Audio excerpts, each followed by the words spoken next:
আজি আপোনালোকলৈ মই লৈ আহিছোঁ এটা কেকৰ ৰেচিপি আৰু এই কেকটো মই নিজে চিন্তা কৰি বনাইছোঁ আৰু আপোনালোকৰ নিশ্চয় ভাল লাগিব।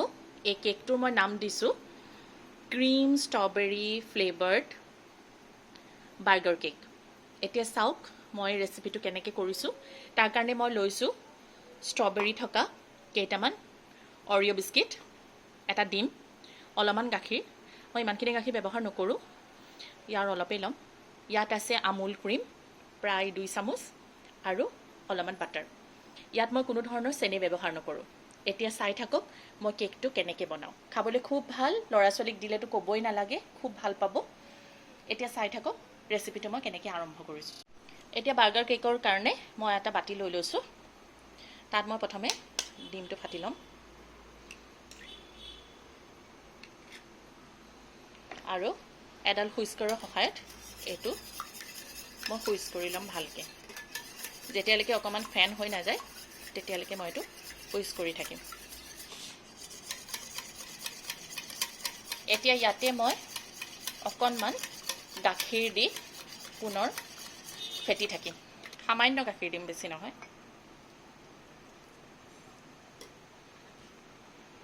গাখীৰ দি এইখিনি পুনৰ ফেটি থাকিম। এইখিনি চাওক প্ৰায় ফেন ফেন টাইপৰ হৈ গৈছে। এতিয়া ইয়াতে মই গলাই থোৱা বাটাৰ 1 চামুচমানৰ জোখৰ দি ল'ম।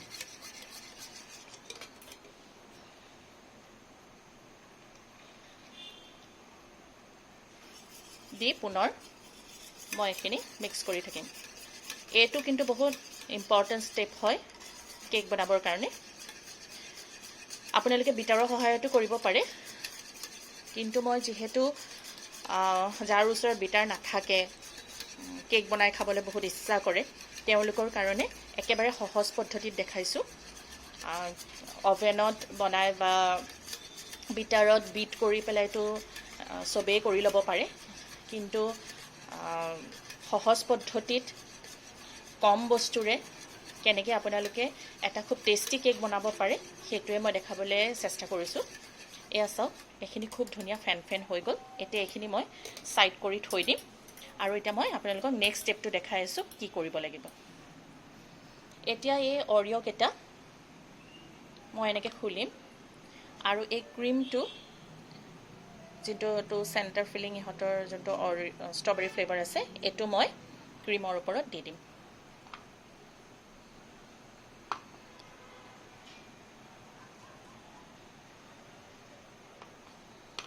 এনেকৈ মই গোটেইকেইটা কেকৰে বিস্কুটৰ পৰা এইখিনি ষ্ট্ৰবেৰীখিনি ওলাই লৈছোঁ, ক্ৰীমখিনি।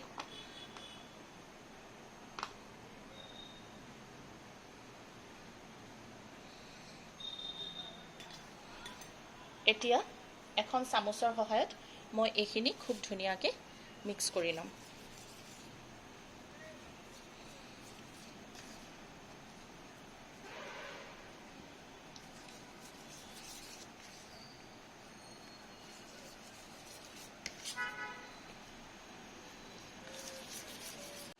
ষ্ট্ৰবেৰীখিনি চাওক মই ইয়াত ধুনীয়াকৈ মিক্স কৰি ল'লোঁ। কিমান ধুনীয়া এটা কালাৰ আহিছে ক্ৰীমত।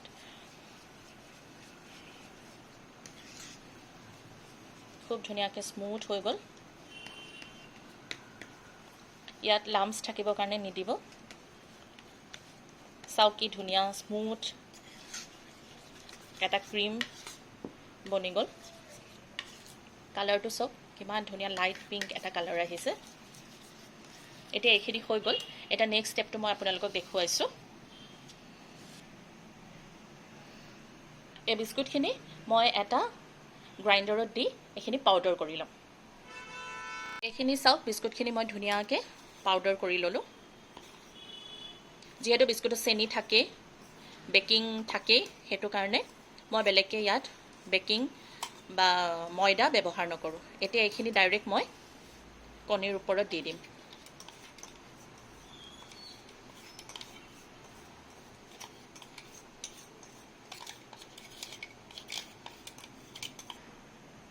এতিয়া এইখিনি মই দি ল'লোঁ। দি পেলাই এতিয়া এইখিনি মই ইয়াত পুনৰ মিক্স কৰি দিম। অৰিঅ' বিস্কুটৰ পাউডাৰখিনি দি মই প্ৰায় 5 পৰা 6 মিনিট সময় এইখিনি মিক্স কৰিলোঁ। এইখিনি পূৰা ফুলি ফুলি যোৱা নিচিনা হৈছে। যদি আপোনালোকে দেখে যে আপোনালোকৰ মিক্সচাৰটো এনেকুৱা টেক্সচাৰ হোৱা নাই, এয়া চাওক এনেকুৱা হোৱা নাই, তেতিয়াহ'লে আপোনালোকে 1 পৰা 1.5 চামুচ ময়দা মিক্স কৰি দিব।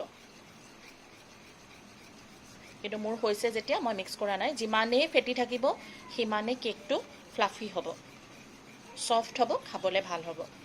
এইখিনি এতিয়া হৈ গ'ল। এতিয়া চাওক মই নেক্সট ষ্টেপটো কি কৰোঁ। এতিয়া মই এনেকুৱা সৰু সৰু 3টা বাতি লৈ লৈছোঁ, ষ্টীলৰ বাতি। এতিয়া ইয়াৰ ওপৰত মই বাতিকেইটাত অকণমান অকণমান বাটাৰ ঘঁহি দিম ভালকৈ গোটেই গাটোত। এয়া চাওক ভালকৈ সানি লৈছোঁ।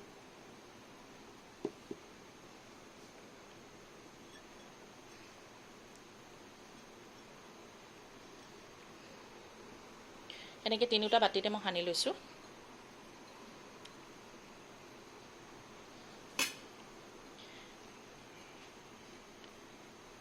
এইটোত কিন্তু কৰোঁতে কঞ্জুচ আমি নকৰিব দেই, নহ'লে কেকটো তলত লাগি যাব। ভালকৈ সানি দিব বাটাৰটো। বাটাৰ হওক ৰিফাইন হওক যি দিয়ে, কিন্তু বাটাৰটো দিলে ভাল। আৰু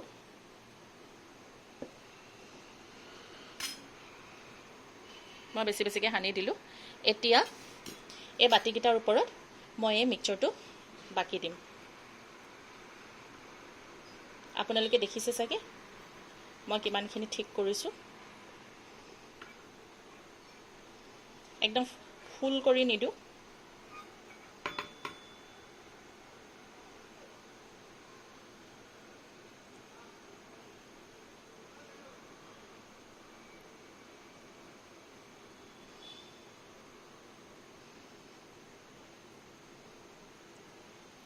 এটা 3টা বাতিতে চাওক মই 1/3 মান দিছোঁ।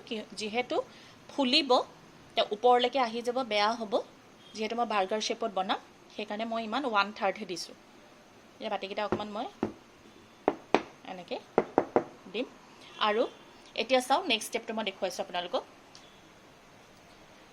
ডাঙৰ চাইজৰ কেৰাহী এটা মই প্ৰায় 3 মিনিটৰ আগত গেছত উঠাই এইটো গৰম হ'বলৈ দিছোঁ। যথেষ্ট গৰম হৈছে। এতিয়া ইয়াত এডাল মই ষ্টেণ্ড উঠাই দিছোঁ আৰু ইয়াত এতিয়া মই বাতিকেইটা বহুৱাই দিম। চাব যাতে বাতিকেইটা কেৰাহীটোৰ ছাইডত লাগি নাযায়, নহ'লে কেৰাহীটোৰ ছাইডত লাগি লাগি জ্বলি যাব। এইকেইটা মই বহাই দিলোঁ আৰু জুইটো মই এতিয়া মিডিয়াম ফ্লেমত ৰাখিছোঁ আৰু মই এখন ঢাকনি লগাই দিম। প্ৰথমতে 5 মিনিটমান মই মিডিয়াম ফ্লেমত হ'বলৈ দিম। তাৰপিছত 5 মিনিটৰ পিছত মই হিটটো ল' কৰি দিম আৰু 20 মিনিটৰ পিছত চেক কৰিম যে কেকটো কিমানখিনি সিজিছে। প্ৰায় 20 মিনিটৰ পিছত মই ঢাকনিখন দাঙি চাম যে কেককেইটাৰ কি অৱস্থা। এখন কাটা চামুচৰ সহায়ত মই চেক কৰিম। চাওক চামুচখনত একো লাগি অহা নাই। এনেকৈ এইটো চাই ল'ম, একো লাগি অহা নাই, পূৰা তললৈকে ধুনীয়াকৈ সিজি গ'ল। এয়া এতিয়া মই গেছটো অফ কৰি দিম আৰু এইকেইটা এনেকৈ কেৰাহীৰ ওপৰত ঢাকন খুলিয়ে প্ৰায় 10 মিনিটৰ কাৰণে মই ঠাণ্ডা হ'বৰ কাৰণে দিম। কেককেইটা ঠাণ্ডা হৈ গ'ল প্ৰায় 20 মিনিটৰ পিছত। এতিয়া মই এইটো উঠাই চাম আৰু আপোনালোককো দেখুৱাম।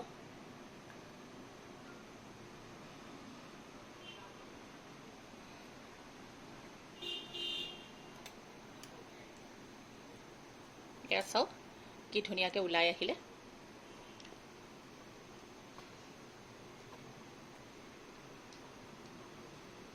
এয়া কিমান ধুনীয়াকৈ ওলাই আহিছে। অকণমান বাতিত লাগিছে।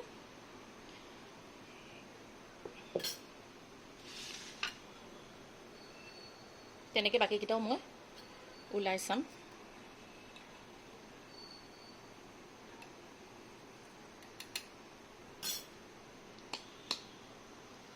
এয়া চাওক কিমান ধুনীয়াকৈ ওলাই আহিছে। লাষ্টৰটো চাই লওঁ কি হৈছে, নহয় জানো।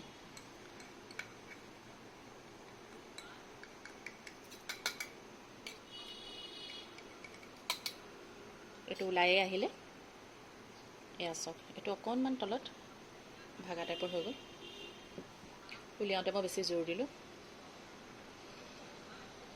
এতিয়া এইকেইটা মই ধুনীয়াকৈ ডেক'ৰেশ্যন কৰি ল'ম যিহেতু বাৰ্গাৰ কেক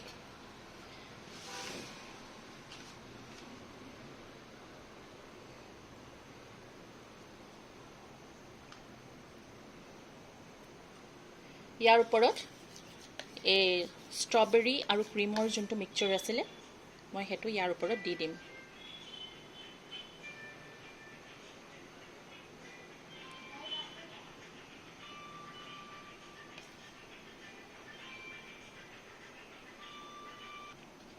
এতিয়া মই এইটো ক্ৰীমটো দিয়াৰ ওপৰত মই কেকটো বহুৱাই দিম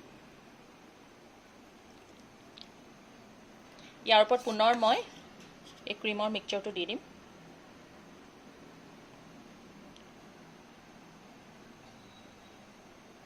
এনেকৈ আপোনালোকে ষ্ট্ৰবেৰী ক্ৰীম ফিলিঙৰ মিনি বাৰ্গাৰ কেক বনাই খাই চাব খুব টেষ্টি আৰু ইণ্টাৰেষ্টিং আপোনালোকৰ ঘৰত যদি সৰু বেবী আছে কে দিব তেওঁলোকৰ মন ভাল হৈ যাব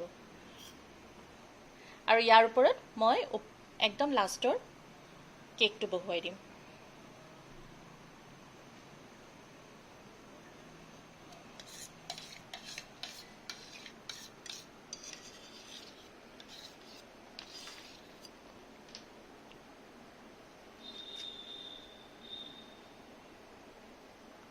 এইটো সততে ৰাখিছো দেই এতিয়া ইয়াৰ ওপৰত মই ফাইনেল ক্ৰীমখিনি দিম এইখিনি কিন্তু মই গোটেইটোতে ফিল কৰি নিদিওঁ ওপৰত অকণমান দিম জাষ্ট ডিজাইনৰ কাৰণে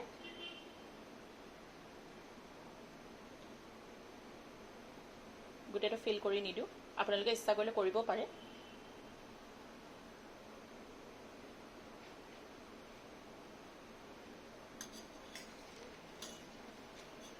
আৰু ইয়াৰ ওপৰত মোৰ ওচৰত স্প্ৰিংকলছ আছে মই কেইটামান স্প্ৰিংকলছ ওপৰত দি দিম ওপৰত কেইটামান স্প্ৰিংকলছ দি দিম ওপৰত কেইটামান ধুনীয়াকৈ স্প্ৰিংকলছ মই সজাই দিম এনেকৈ সৰু ল'ৰা ছোৱালীক দিব তেওঁলোকে খুব ভাল পাব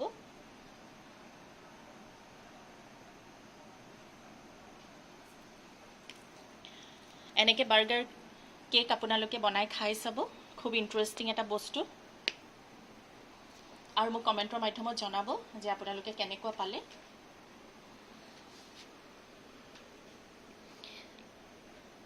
আৰু কমেণ্টত মোক জনাবচোন বাকী ভিডিঅ'বোৰ মোৰ কেনেকুৱা পাইছে আপোনালোকৰ কমেণ্টে মোক বহুত উৎসাহ জনায় এনেকুৱা নতুন নতুন ইণ্টাৰেষ্টিং ভিডিঅ'লৈ পুনৰ আপোনালোকৰ ওচৰলৈ আহিম আজিলৈ আহিছোঁ ধন্যবাদ